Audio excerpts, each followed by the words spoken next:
एक ईमानदार या विश्वास दुश्मन।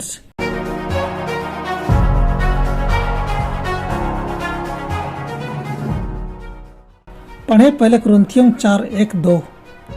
मनुष्य हमें मसीह के सेवक और परमेश्वर के भेदों का भंडारी समझे। फिर यहाँ भंडारी में यह बात देखी जाती है कि वह विश्वास योग्य हो। परमेश्वर के संतान और उसके आशीषों के भंडारी होने के नाते हमें किस प्रकार के लोग होने के लिए कहा गया है।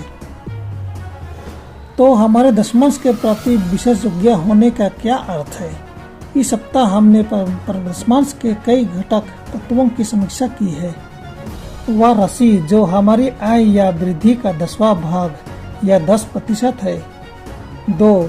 भंडार में ले जाया गया, वह स्थान जहां से सुसमाचार सेवकों को मदद किया जाता है। 3. अपनी आय के पहले भाग से परमेश्वर का आदर करना। 4.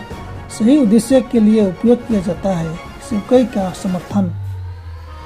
चर्च के सदस्यों के रूप में यह हमारी जिम्मेदारी है कि हम पहले 3 वस्तुओं को बनाए रखें। यह सुनिश्चित करना भंडार गृह प्रबंधकों की जिम्मेदारी है कि दशमांश निधि का सही उपयोग किया जाए। और भी हमारे दान के विपरीत दशमांश हमारी ओर से विवेक का अधीन नहीं है। 10वां और भंडार गृह दोनों हमारी जिम्मेदारी का हिस्सा है। हम पैरामीटर सेट नहीं करते हैं, यह परमेश्वर करता है। और अगर मैं उस 10% को भंडार में नहीं लाता हूँ तो मैं वास्तव में दशमांश भी नहीं लाता हूँ। मत्ती 25:19-21। हमें परमेश्वर की निधि के अपने प्रबंधन का लेखा जोखा देने के लिए कब बुलाया जाता है। उन लोगों को क्या कहा जाता है जो आर्थिक रूप से वफादार रहे हैं। सारे दशमांश भंडार में ले आओ, मलाकी 3:10। परमेश्वर की आज्ञा है। कृतज्ञता या उदारता के लिए कोई अपील नहीं की जाती है। यह साधारण ईमानदारी की बात है।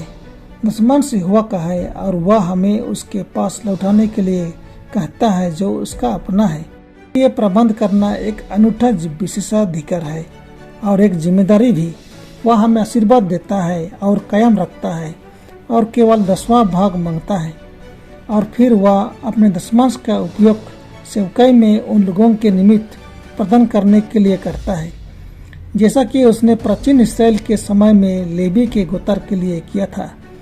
कुछ लोगों का तर्क है कि उन्हें यह पसंद नहीं है कि उनके दशमांश के पैसे का उपयोग कैसे किया जाता है और इसलिए या तो दशमांश नहीं देते हैं या अपना पैसा कहीं और नहीं भेजते हैं।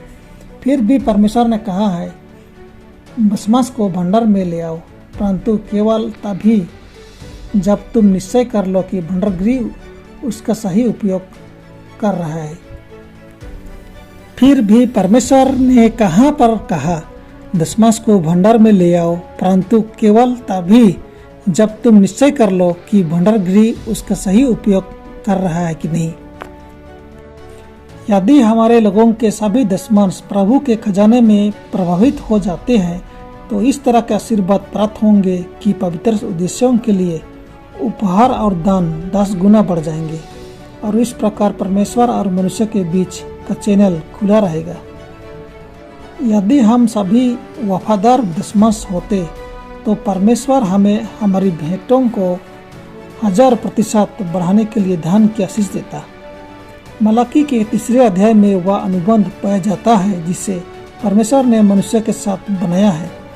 यहाँ पर प्रभु उन लोगों को अपने महान उपहार देने के भाग को निर्दिष्ट करता है जो दशमांश और दान में उसके लिए एक वफादार वापसी करेंगे।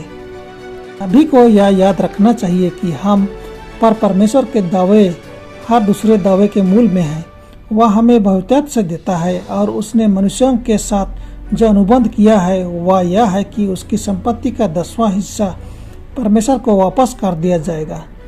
प्रभु कृपा पूर्वक अपने भंडारियों को अपना खजाना सौंपता है, लेकिन 10वें के बारे में कहता है यह मेरा है।